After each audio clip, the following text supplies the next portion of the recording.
Welcome to TPGI's Real People, Real Stories podcast, where you'll find interesting and diverse stories from folks working to make the world a more inclusive place.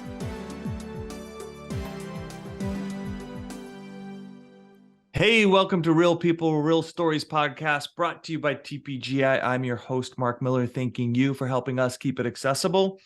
Do us a favor, if you're enjoying the Real People, Real Stories podcast, share it. Tell someone about it, even link to it from your accessible website. So welcome, everybody. Thank you for joining us. We've got a really fun show, I think, ahead here. I want to first introduce Dara, my co-host, and she found a really, really fun person for us to talk to today. So I'd like to welcome Christina King to the podcast. Hi, Christina. How are you? I'm great.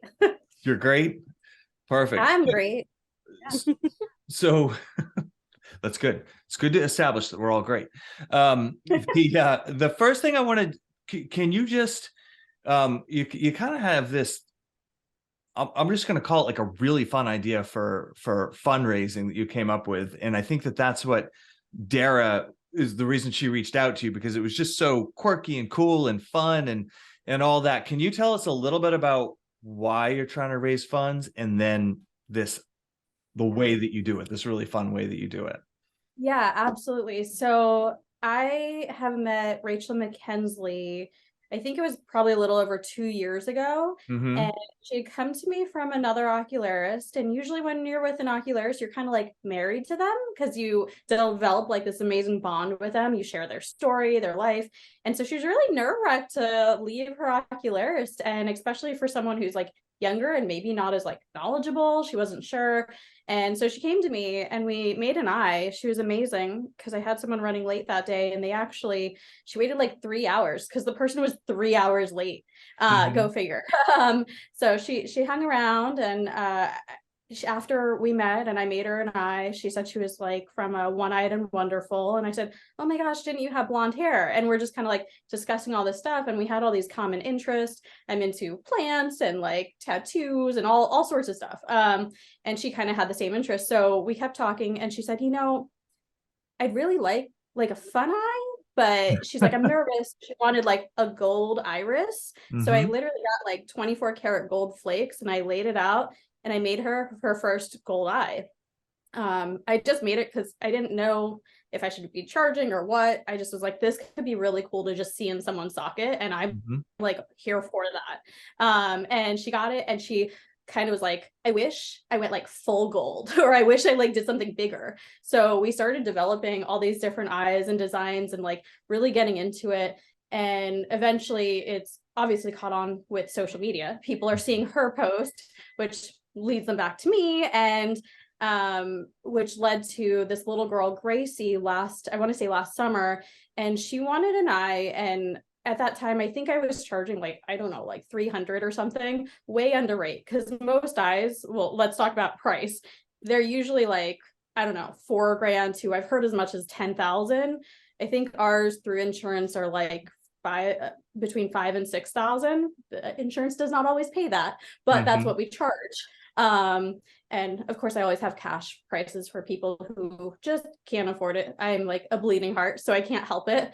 But she decided to do this fundraiser for like, she was like, I don't know, maybe we could help raise money for this little girl named Gracie. And we did. And within the first hour, she's like, I told her 300, and she was like, let's ask for 500. And I was like, she's like, because they take minimum of like 10 hours to make, so they're labor intensive, right? Whether they're fun or regular. Yeah, go ahead. So we raised the money within an hour, and we were like, why aren't we helping more people? So we kind of just were like, let's keep this going. And Wow. And before I knew it, it was kind of wild, because there's actually like a podcast called what is it, Not Your Mom's House or something like that, or Your Mom's House. And the lady Christina was amazing. She donated like $5,000, like, oh, no way. Nice. Like, and we're actually signed up to go see her. She's going to be in town at the end of March, so we're really excited, because for every 500 we've decided to make a fun eye. There's a little criteria for that, and so far I actually just added it up. We made like 30 eyes so far. Of So the fun eyes, of like the extra. Yeah. Wow. Yeah, and we actually have, which is amazing. We actually have, of all of those, we have like, I think there's still like 150 people signed up for a Fun Eye that can't afford one. So I think it's just kind of cool to see like all the interests around the world, and like working with all these people. It's really cool to see them happy and excited, and it's like a sense of closure and like healing that you won't, you know, I guess I didn't see happening. So, and when I started to see that, I think Rachel and I kind of like looked at each other and we're like, do you see the light beaming from their faces? We're going to do this. Like Wow. it's game on. So, And it seems like it kind of ended up sort of doubling up on itself in a way, in the sense that you created this scenario where people wanted to donate all this money, but then with your kind of Fun Eye, I don't know, incentive, right? You're also, you're kind of donating, or like making an agreement with everybody that I'm going to give back too, as much as you give back with these Fun Eyes. And then now you have like double the eyes, or something just about that are coming out.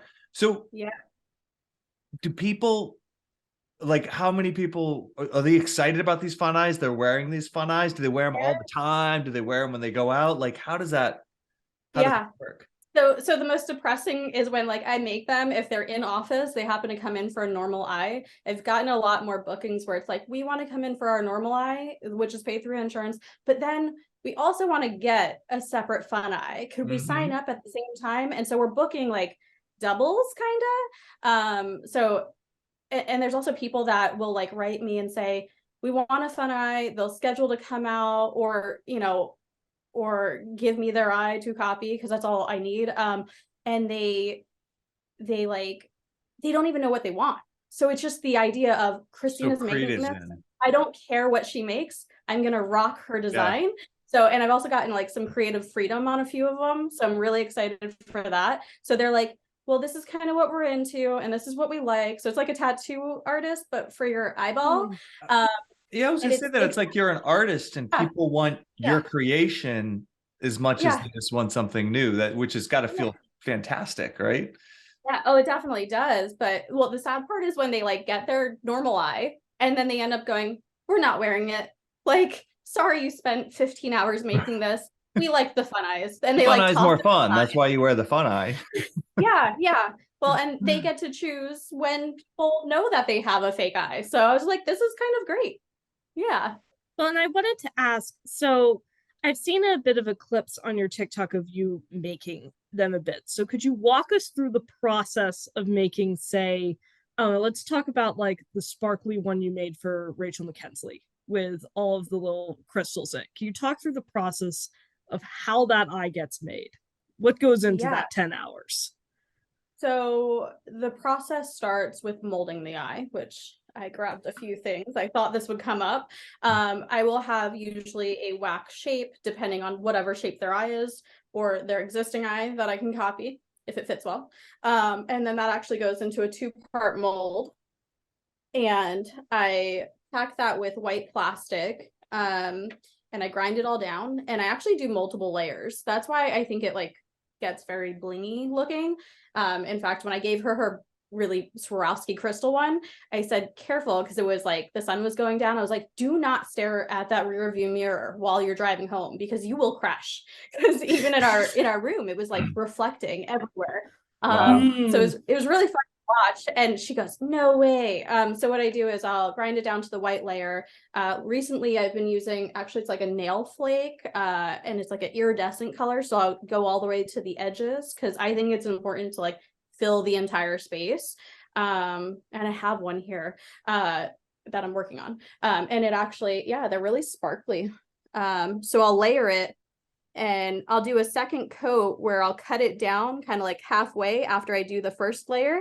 And then I'll add more crystals on top of that. So they kind of like reflect off of each other. So I just want to describe that a little bit, because some of our audience may be without vision completely. So what Christina just showed is almost like a round cut crystal with a lot of different angles in the crystal to it. And I can completely understand what you mean about light refracting all over the place, because I think at some point when I was in fifth grade, we sold the little crystals that hang off a string and spin around that people would put in their rearview mirrors and stuff. And they would create these prisms and colors and stuff that would shine light through all over the place. So that's very fun and cool. Mm-hmm. So didn't mean to interrupt. Please keep going, and... but I wanted to make sure that I know we have a lot of people on vision. So if you're showing cool stuff, I want to make sure that they know what it looks like. So is there anything more to the process, or does that pretty much so I code it a couple of times. I do individualized cooks. So the first time that I process it, each time I say cook, but it's processing for 2 hours. I usually grind them down. The mold making itself is maybe half hour or so once I get everything set, the plastic set.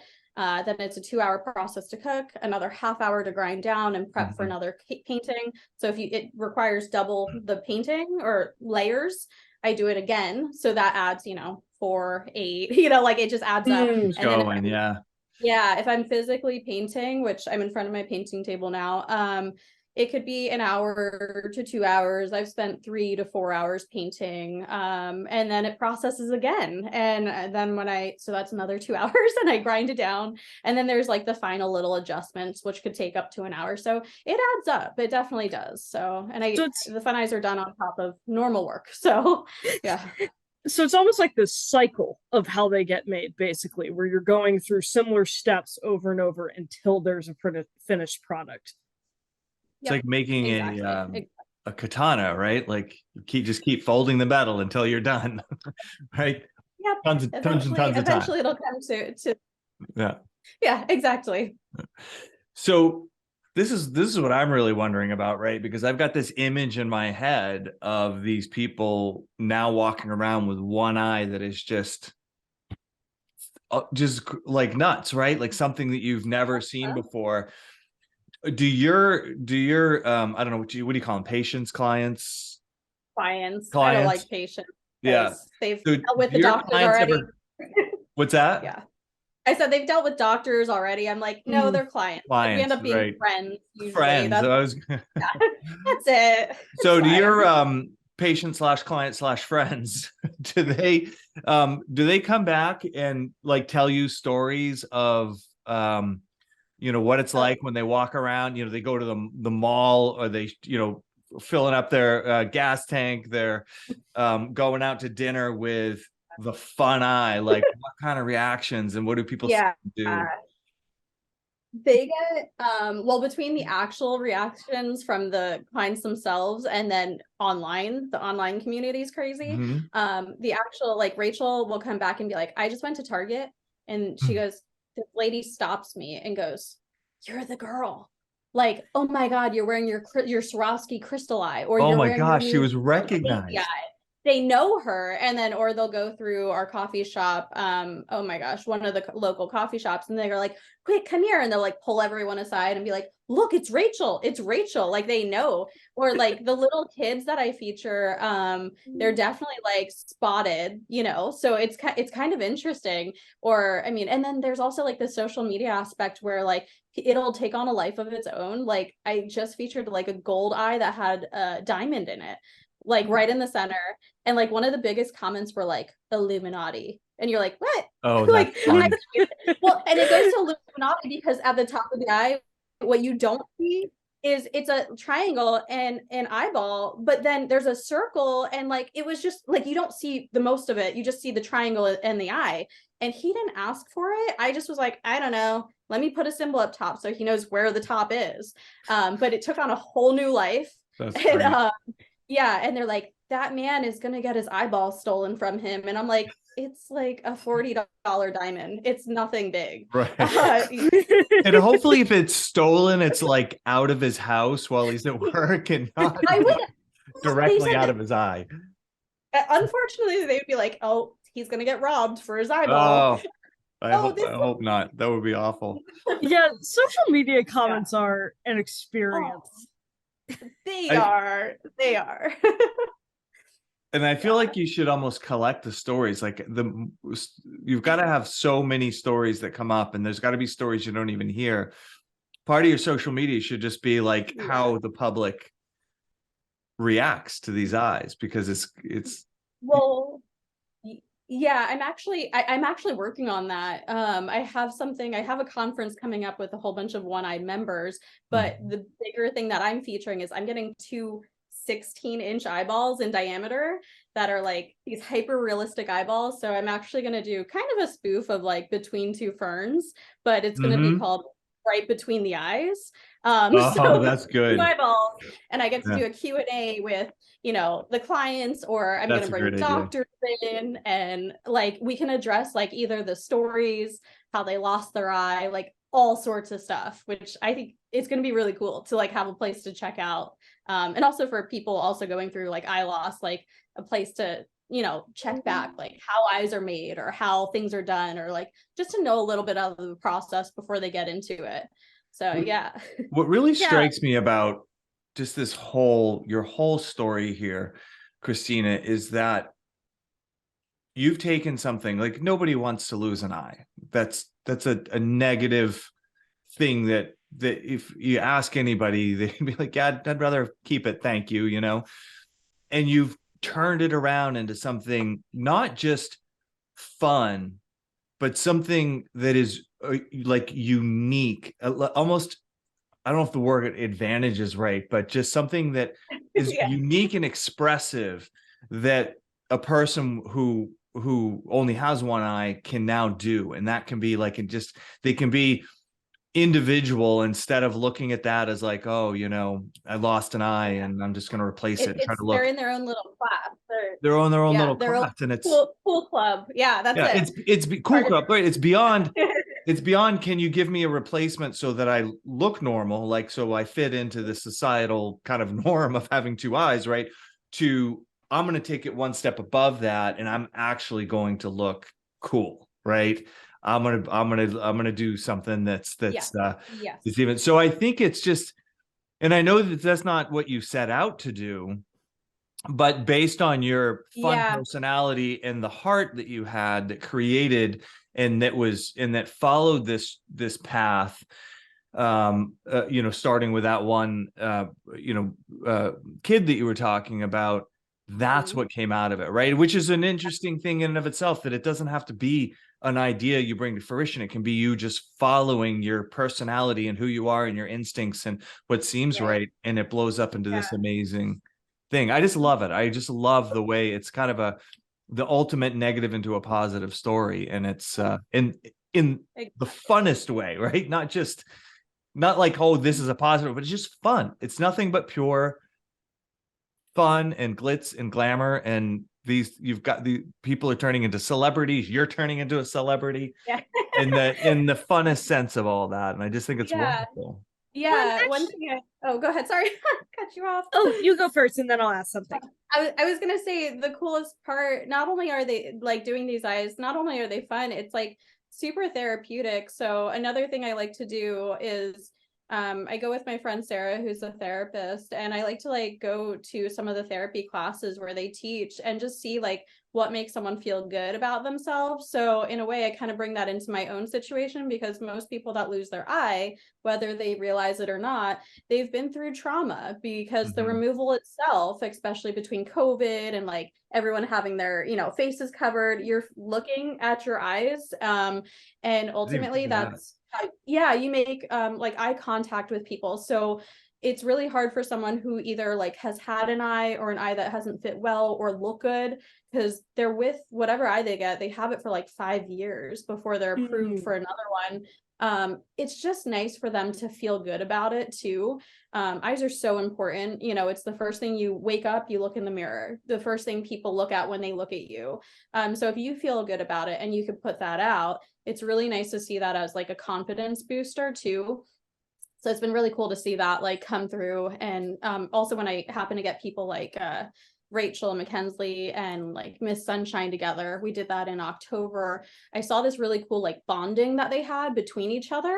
They lost their eyes different ways, but they both happened to be the left eye anyway. So they like bonded, and that's kind of why I'm throwing this little like eyeball party, because it's really helpful. Yeah, I think there's like a way they really are a one eye gang. I think So one of the yeah, important things that you said there too is like we always think of sight being so important, which it is, right? Like again, Yeah. nobody would choose to lose their sight, but I think you bring up a Exactly. good point about how the eye itself is important, because it's such a direct expression in directly the way that we express ourselves, and we make contact when we're not physically touching each other. We're making contact through that, looking at each other's eyes. So I thought that was an interesting point. But Dara, you have a question that you've been dying to ask. So Oh, I was be just quiet for a curious minute. about, so, you work on your fun eyes a lot.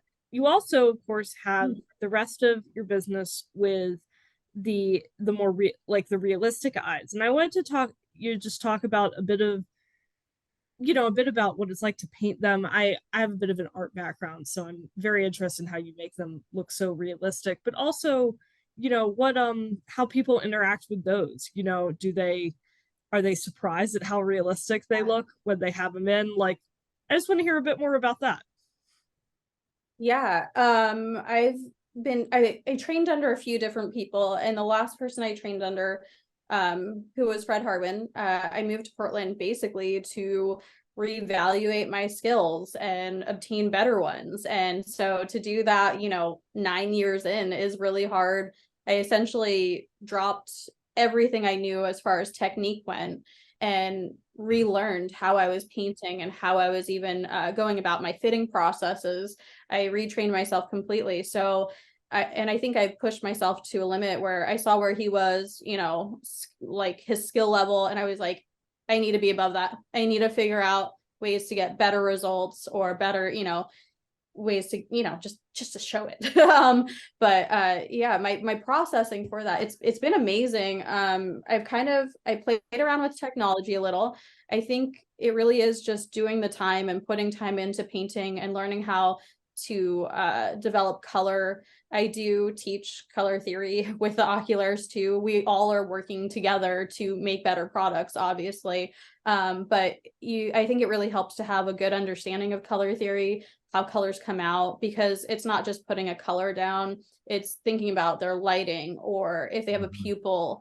I'll do pupils that look like they expand if they have a lighter eye. So, and that technique I learned from Fred, and it was actually like a larger pupil and doing almost a stippling technique around the larger pupil that was very opaque in color. So like a white or a light gray over top, and there's little spots that are in between. So in bright light, it looks like it's tiny, like the pupil's really tiny. And then in dark light, it looks That's the fascinating. opacity goes away and it looks bigger. But it's fun to do, and once you get it, it's actually really helpful, I think, in like all sorts of situations, whether or not you're like going to dinner with your partner or going to a movie and you're in a dim light area. It's kind of nice to have that. But Right. yeah, it's just time and effort really is what it boils down to. So. Christina, how did you get interested in this in the first place? It's such a unique career path. Yeah. I'm really curious as to how you even sort of stumbled upon it, and then what drew you towards it. Yeah. I actually really wanted to get into making limbs when I was younger, and I got my degree in industrial design at the Art Institute of Philadelphia. And I liked it because it was all hands-on. So industrial design was my background, and I was working on a human factors course. And at that time I was making a table, chair, all sorts of stuff, really big things. And I said, oh, I'm going to make something small. So it ended up being like kind of a cop out to do something small. But I was like, I don't know, people take their eyes out, right? They pop their eyes out like dentures. I have no idea. I've never met anyone with an eyeball. So here I am working actually I was in an art history course. I was making a case that had like Braille lettering that said like eyeball case or something. It had a suction cup to take your eye out. It had a mirror. It had like a place to put your eyeball. I don't know. Again, Mhm. a place for lubrication. So what little I did find, I was just like, what would be useful to have for someone in that sort of a need? And I happened to be working on it in a museum. Well, it was art history. And the lady next to me had an eye. I had no clue. She actually waited till everyone left and she like popped it out, which I had That is thought so she just had nuts. like I thought she had a lazy eye. I honestly like didn't know that she had an eye. So generally, yeah, like eyes sometimes if they're not fitting right, just look like lazy eyes, and most people just like don't even pay attention. So it's kind of amazing. So I just kind of said, she goes, I think my ocularist might have a spare for your project. And I go, really? Okay. So I went there. Did you and I go, didn't really? even- What's an Yeah. ocularist? Because that's what I would have said. Yeah. I was like, what? Yeah, same. I Is that didn't know that the name of VR this thing everybody's playing with? Yeah, the Oculus, right. Oh my gosh. Which is, by the way, Ocularist has got to be one of the coolest sounding names for a profession. It does sound ever. very fancy. It Like, does. Yeah. It's fun, but it's funnier when your phone autocorrects to occultist and you're like, wait, what? Yeah, That's not also what I another meant. interesting career out there. The Yeah, occultist. Ocularist also sounds like the name of a superhero, right? Mm. Like, we're in trouble, call Yeah, Ocularist. yeah. It's just got that We should do that. Yeah. ring to it, which in a way it Oh, is the yeah. name of a superhero if you really think about it, right? I'm calling you a superhero, Christine. She's like, yeah, that sounds Well, that sounds thanks. good. I don't know. I see myself more of as a magician. If your job's done right, no one notices. It's like There the you most go. cool job, the most Mm. unnoticeable job in the world. Just, There you go. no one notices until like recently, obviously. But Well, see, that's yeah. what's interesting, because you basically have two sides of your job, where one side, the goal is what people want is an eye that completely matches their other eye and is essentially invisible. And that's the goal and what's going to make them happy about the eye. And then you have other people who the entire goal is to be not invisible, to be the most obvious possible. And that's what's going to make them happy. So it's like you do similar things, but they have completely different effects each time. Yeah, no, they do. And I mean, that's the other thing I've learned is with the fun eyes, like it kind of pushes me to like get my techniques better, which is why I started to do that. Because let's see if I have one. At the tops of most of the eyes, I used to ask people, and I still do, for the regular eyes, just to mark where the top is, the insertion, if they've got something they want me to paint. So like some people will say, oh, I want a rose for the Rose City, or I want my pet, or I want like my career, or I want something, an emblem or something. So I'd paint that. But the fun eyes were just like an expansion of that, which was kind of cool to, fix and push myself to a limit, basically artistically, which I thought was really helpful for my overall career. So it's just extra practice if you think of it like that. Yeah, it's kind of neat. I don't know. Dara, if you came to me a week ago and said like, oh, people who make eyes, like, does that sound interesting? I'd be like, not really. No. Oh my gosh. Like what, like you keep saying, Dara, like the artistic aspect of it, the reward of it, like, to me, it's harder to imagine how you got into it than it is to imagine why you stay in it. Like after talking to you, it's just such an interesting and absolutely, I mean, it sounds very exciting. It sounds like the human connection is fantastic. And it sounds like, I think people love to get good at stuff, right? And you particularly seem like, Christina, like that's part of what draws you to this, is just how much better can I get? Like, that's great. I just did this eye. How much better can I do the next eye and the next eye and the next eye and the next eye? And that's almost an issue with me. Yeah. I never like any eye I make, usually. Like, I'll just go, oh, that was okay. Yeah, we can do better.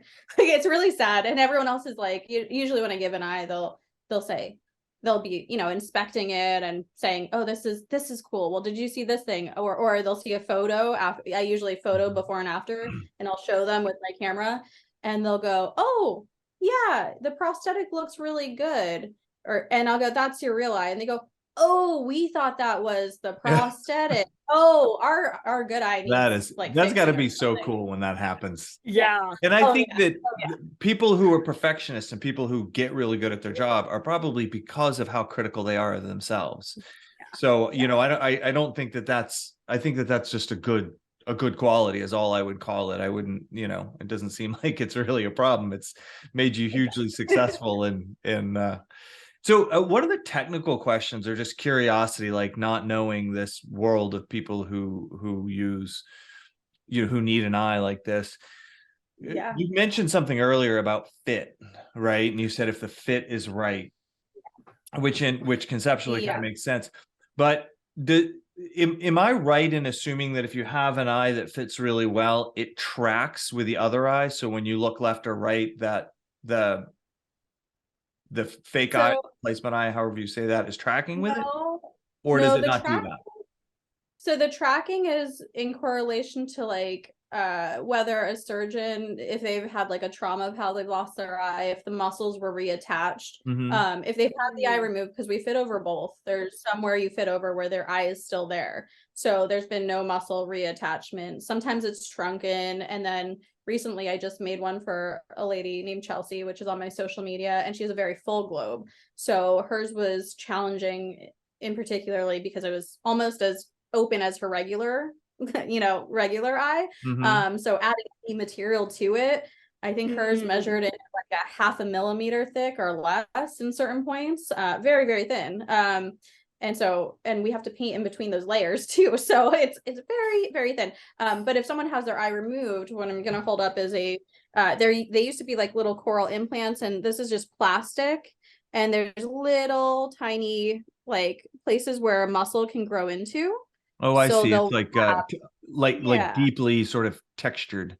Yes. So it feels like it would be like a very coarse sandpapery kind of feel almost. Yeah. What it looks so like. It's like it's more of a plastic. It feels kind of dull. So the surgeons will open up the muscles that you have, take out the eye, remove the muscles, and then reattach. And usually they'll put like donor tissue over top. So the inside of a socket, it's not graphic, but it looks like the inside of your cheek. It should look pink when it's healed properly. And healing after your eyes removed is like 6 to 8 weeks, depends. And then sometimes if they don't put a implant in, they'll put a fat graft, which is usually taken like from your buttocks area or your like abdomen.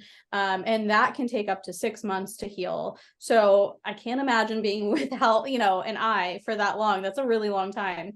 But they'll take all that out. And depending on how things have healed, I take an impression. I grabbed some other materials. I like using this stuff called BPS. It looks terrifying, right? Yeah. Now straight up looks like a Hulk gun. Like I'm ready to go tranquilize or something, right? Right. Or a laser gun. Maybe it's part of your superhero persona. Like that's what there we go. Some space laser. I won't approach someone's face with this because I wouldn't want to be approached with this. So I would go immediately into defensive mode. Yeah, I don't know if I would stay in that chair. I would assume you're trying to vaporize me. It's so bad. I have a little mixing tip that'll mix the two parts. That I'm not near as afraid of. Yeah, if you think of epoxy, like that's like a 2-part type thing. This stuff will go on. There's 2 different materials that most people use. It's alginate, which is a derivative of like seaweed or kelp. So it sets liquidy, or it'll go in liquid and then set like jello. So it's kind of a cool material to squish around. And then there's this, which will set a little harder. But it's better over kind of like a damaged eye, so it doesn't irritate the socket as much. And so I'll place some of that in a mixing bowl, and then I'll put it on a impression tray, which I've got like, I don't know, a whole bunch of impression trays that are different shapes that I insert into the socket, and it's got like a little stem, and that's where I'll place the material through. So it kind of fills that area, and that's where you'll get the movement. So as long as it fills the area entirely, you'll be able to capture what movement there is. So yeah, it kind of has to be it has to be touching the skin that has the muscles underneath, or else there won't be any movement, basically. Yeah. So, I mean, if you were to think over your own lid, when you like kind of peek under your lid, that tissue stops and comes back up. So I'm just filling like a really big area that's contact shape and maybe like a couple millimeters thick. That's all it is. I was going to say that this kind of Hollywood trope of the glass eye that's really a marble, it doesn't sound like that's very accurate at all. That like this guy right here. Yeah. I mean, it's very, I understand where they got that. So this is like a piece of glass, it's a doll's eye, and there would be naturally a long stem where the glass blower would be blowing from the back. I actually got to watch another ocularist in Germany. She during the pandemic, we got to do virtual conferences, which was really cool in the ocularistry field. And so they would create the iris, and then they would create the back of it, and they would literally like take these calibers, not these, but their own, and they would, while it was hot, kind of like squish it in certain directions and capture that person's eye. And if it didn't match up perfectly, they would just cast it aside and make another one, because you can't go back in with glass. And I believe that's where the term stock eye came from. So stock eyes are also a thing where I've seen some people still, they're made I think India and Mexico and a few other places still make them, but it's something I usually push to stay away from, because if a stock eye doesn't fit correctly, that implant that you have in your socket can rub through the tissue and you can have an exposure. So, which is it coming through the surface. So, and that's why I'm like emphasize on the fit being well fit, not so much with the movement. I mean, I hope that, they've got great movement, and for the most part, I usually have, most people do show up. So I usually am able to check everything, or I'll work with their ocularist when they get a fun eye and make sure that they're seen, to make sure everything fits properly. Because we don't want exposures and we don't want to risk that. And I think that's important too, because it's funny, I was thinking about that the other day.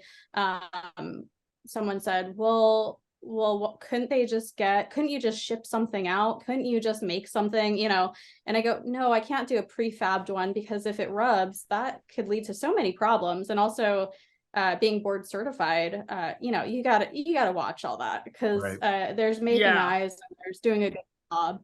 You don't want to do a disservice to the community.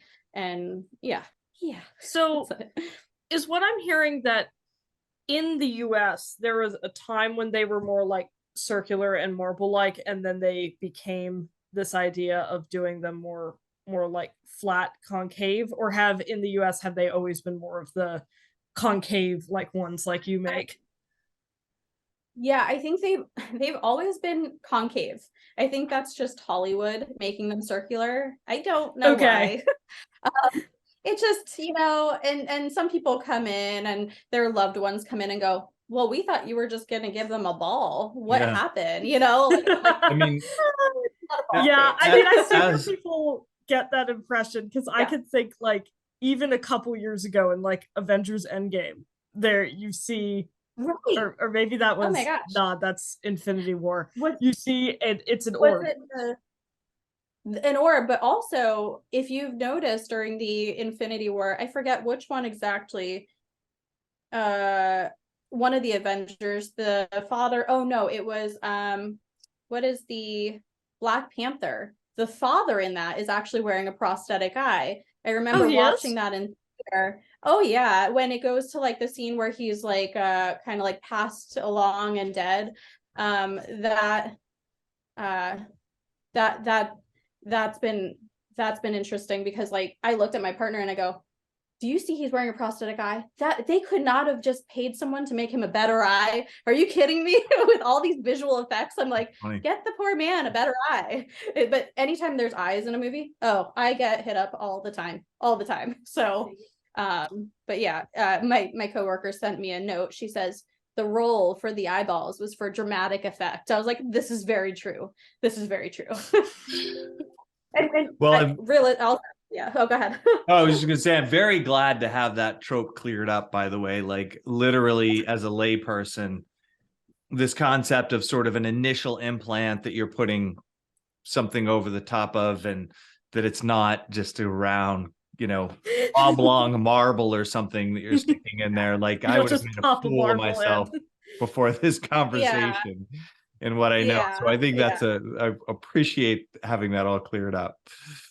That's great. yeah, And you know what? Hollywood's exactly. Hollywood. So let them, they need that eye to roll away and Yes, to try to chase it for it to be funny. exactly. Your eyes Exactly. are fun, but they're not funny because they don't roll away. So, we'll leave that to Hollywood. Yeah. Well, or Rachel, because she'll throw them. I'm like, just Oh, wait.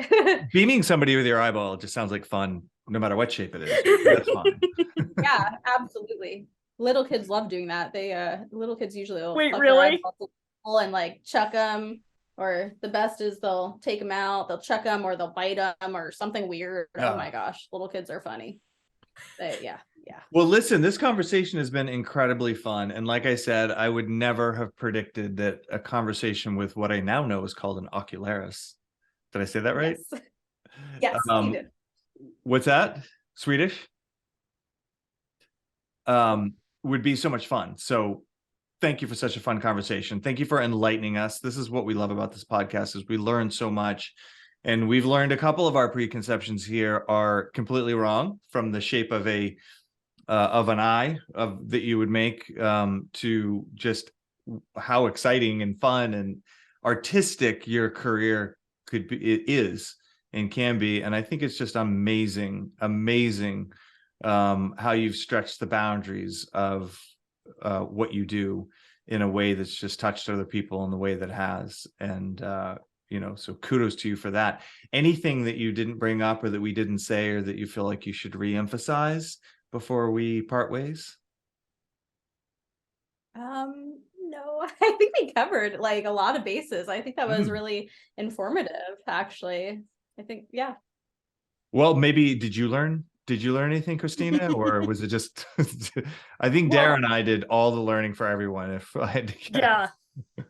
Yeah. Well, no, it's sometimes nice to hear like the other side, because that's something I'm also exploring, is like what other people perceive us as, or what they perceive prosthetics as, or what they look like, or how they're made. It's nice to hear that side, no matter how many years I've been in this. It's just refreshing to hear, like the typical questions, because it helps me know what to answer, or what could be a question to someone who's embarrassed about asking that question. So yeah, what you want to know, what people are thinking in their head, and just like waiting and just not saying kind of deal. I mean, we all have knowledge bias based on whatever it is that we know really well. And I think sometimes it's nice to revisit that perspective of somebody who's just not exposed to everything that you deal with every day. The beginner. Yeah, the beginner. Yeah, exactly. Well, thank you so much. Really fun conversation. Really appreciate you and all that you've done. It was great having you on today. It absolutely was. Cool.